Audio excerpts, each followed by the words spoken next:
In this video I'm going to show you how to change the starter motor on the Audi RS4 B7. Stay tuned. That's a good one! The car would not start. It would not start at all. I tried everything I did before. So engage the clutch, press the button, nothing. Please do leave me a comment below if you think you know the solution or if you had this problem before. 72 hours later. Thank you everyone on Facebook and on the forum who helped me out with the ideas and possible remedies and how to fix this bloody thing and the starter issue.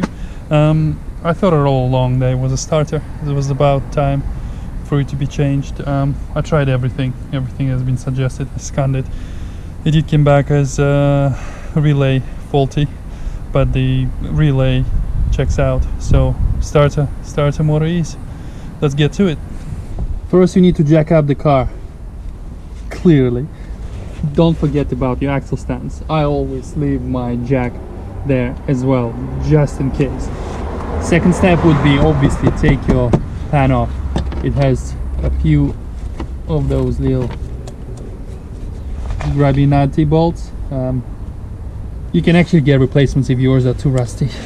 On the right-hand drive cars, the UK ones, it's on the driver's side, behind the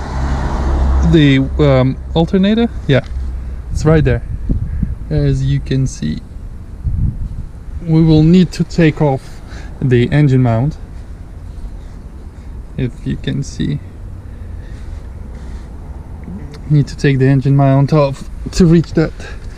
You can see it right there, that thing under this cover. That's your starter. There. Obviously the anti-roll bar needs to come off, and then move a few of those things. So let's clear it out. Before working on any electrical systems, don't forget to disconnect the battery.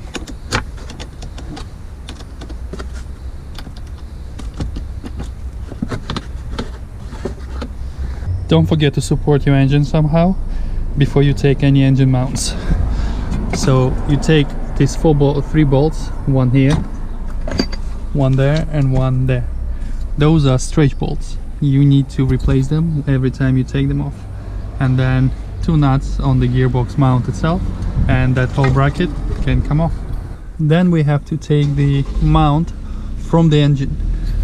There are three bolts. That one at the top is the most difficult one.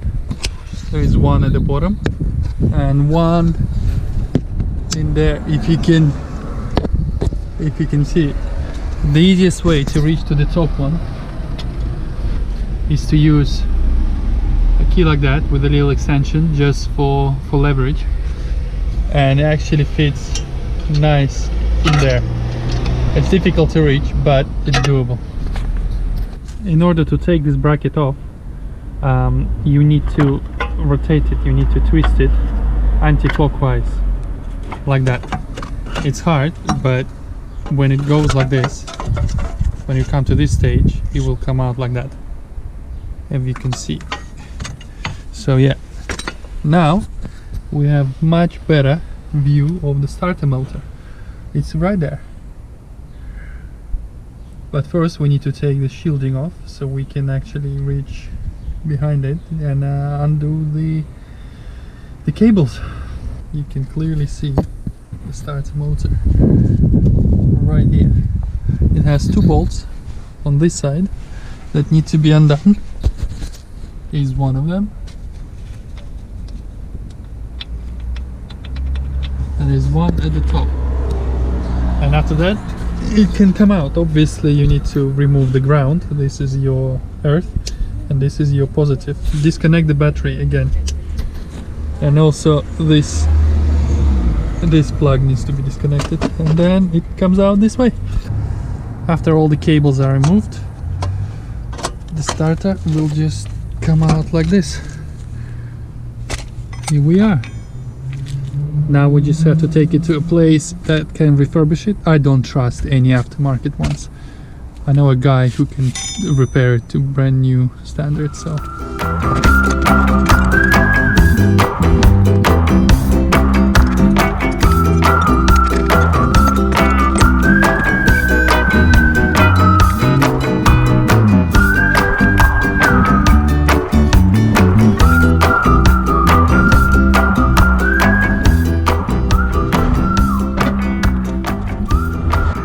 So I just picked up the new reconditioned unit for me Audi. Apparently the old one was fucked.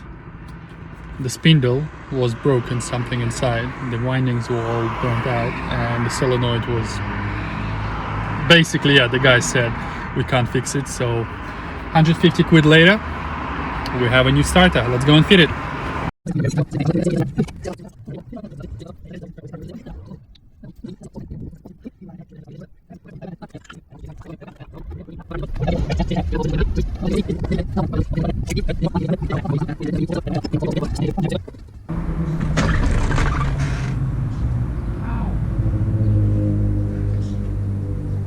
Well, assembly is pretty much a reverse of disassembly. Duh. So we've done it now. Actually, it was way quicker than I would have thought. And now we have to try. Let's code the key first.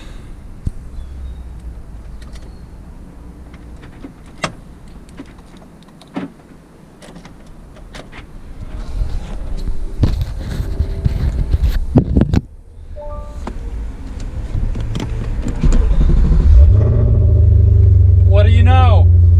It was a faulty starter. Yeah. Oh, that feels so good. That feels so good. Alright, well, I hope you guys enjoyed and find it a little bit useful. My little tutorial on how to take off the starter. From start to finish, I would say it took me, what time is it now? 6:50.